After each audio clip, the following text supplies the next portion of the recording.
রাখছি। হ্যাঁ গরম হয়েছে, জানি না সত্যি কিনা। তেলটাও তো গরম হয়ে গেছে। আমি অলরেডি ওরা মনে হয় ইয়ে থেকে। আজ হচ্ছে 39°C। কি বারে? সোমবার। মার্চ এপ্রিল না, এপ্রিল সোমবার 2024। আজ হচ্ছে 39°C হচ্ছে রোদ।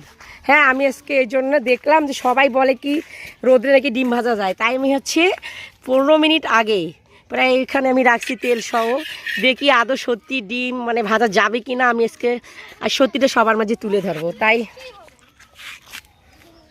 আরেকবার ইয়ে কর। আর তোমাদের দেখাচ্ছি না, এই দেখো এইরকম ধরে থাক। হ্যাঁ আমি আজকে সবাইকে প্রুফ দিব যে এটা সত্যি কিনা। আদৌ উপরে থাক, আদৌ এটা সত্যি কিনা আমি দেখাও, আমাকে দেখাও। আমি তো আজকে দেখাবো যে এটা সত্যি ভালো যায় কিনা, গরম হয়েছে কিনা। আমি দেখি, বাট আমি কখনো ট্রাই করিনি, আজকে দেখবো যে এটা আমাদেরকে সবাই বোকা বানাচ্ছে নাকি।